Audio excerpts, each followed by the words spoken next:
Welcome to the show, Let's Talk Health with Dr. Yash Gulati. In this COVID times, there were many issues which were brushed under the carpet because people were scared of catching COVID.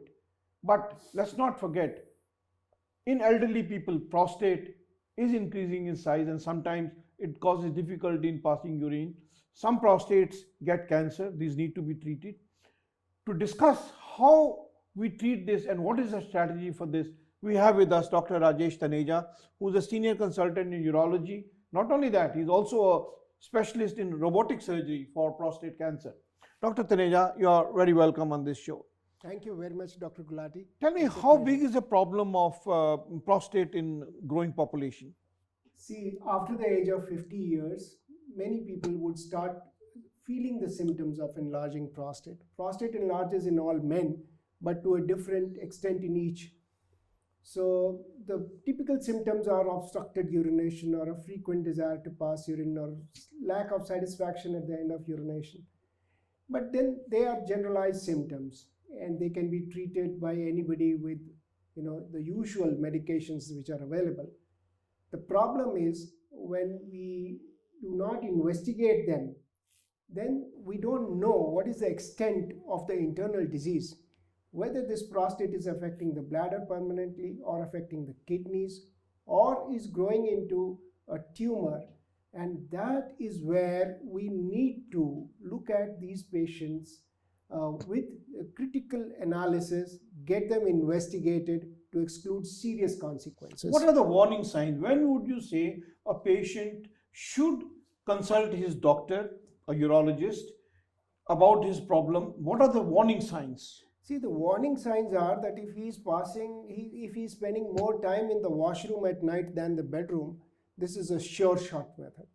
Means if he's sitting in the washroom, he's not able to pass urine, that's one. Second is that before he reaches the washroom, he starts dripping.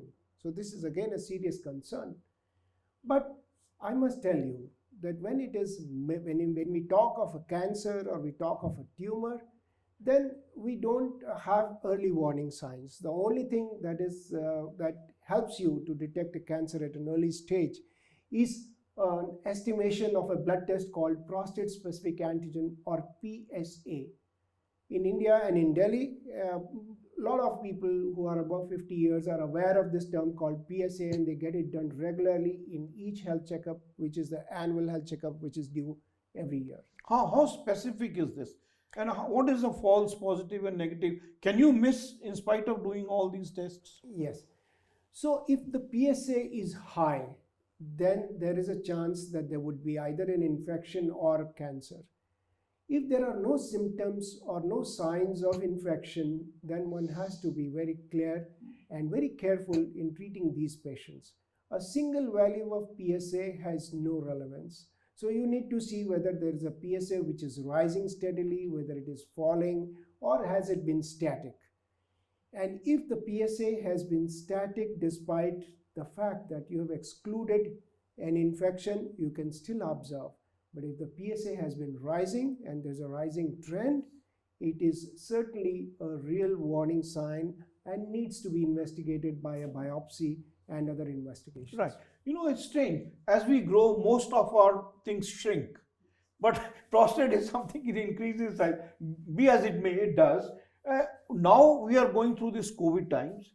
During these times, have you noticed any difference in the presentation or how other patients coming late? Are they scared?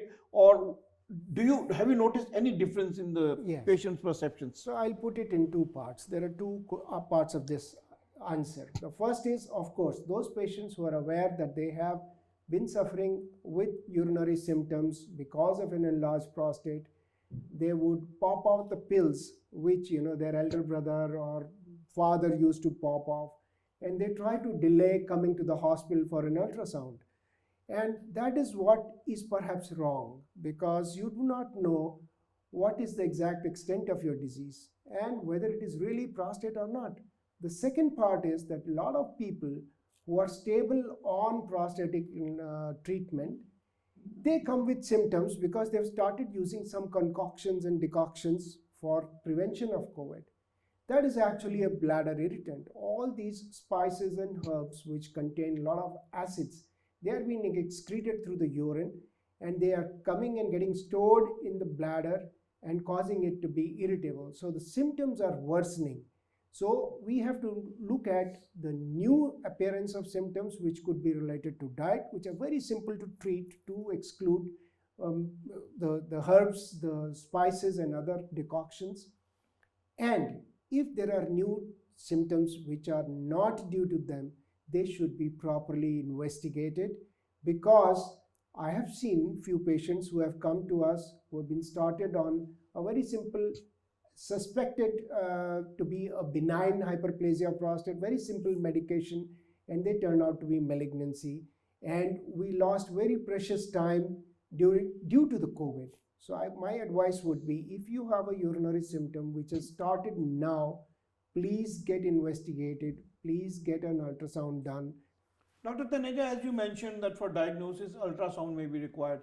Is ultrasound safe in these days, especially people are scared of catching infection and all? Is it okay to do it?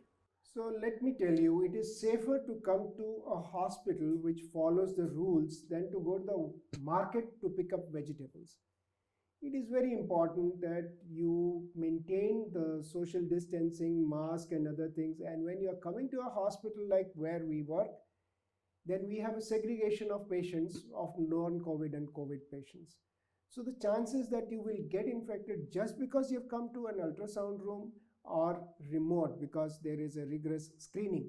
At the same time, I will tell you that people who go out into the markets, who are partying, they perhaps have a real much more risk of catching a COVID than this. Sure.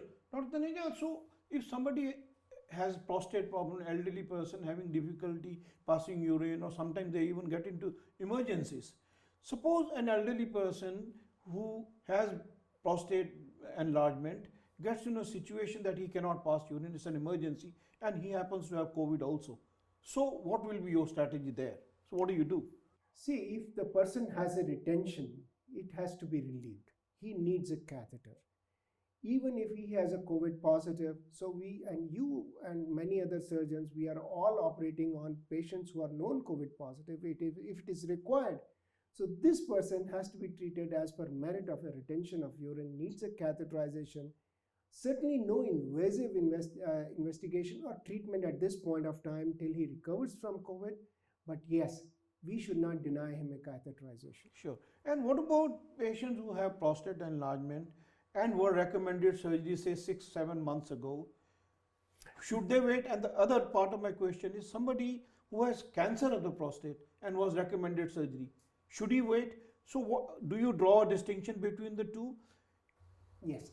So let me tell you this thing, that why do we need to wait? So when the lockdown started, we thought we will wait for 3 months, then we waited for 6 months, and now we don't know how much should we wait. So the actual question is how much to wait. If somebody has a localized cancer of prostate, he has a chance of cure if you do a robotic surgery, and which will be taken away from him if he waits for another 3 or 6 months. Would you class it almost as an emergency to do it? Yeah. It is not an emergency, but it is certainly a high priority surgery.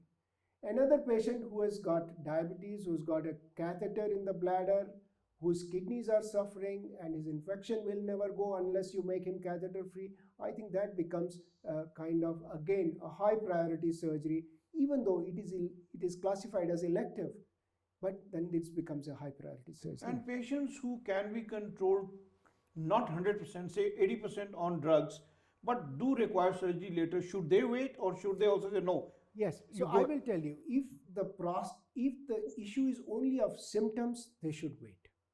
If the disease is affecting kidneys or bladder, or there is a suspicion of a malignancy, then they should not wait. And of course, we are taking all precautions in the hospital. We are taking all precautions, and we have been operating and with very good outcomes. And of course, we do tell them that of course there could be a COVID infection, but then that can happen anywhere. And we need to be really unfortunate that it happens under my care or anybody else's care in the hospital. Dr. Taneja, thank you very much for telling us and reassuring people that even during COVID times, if the prostate enlargement is affecting our bladder or kidney, enlarging our kidney because of the back pressure or any other major issues, it should not be left alone and should be treated surgically if required.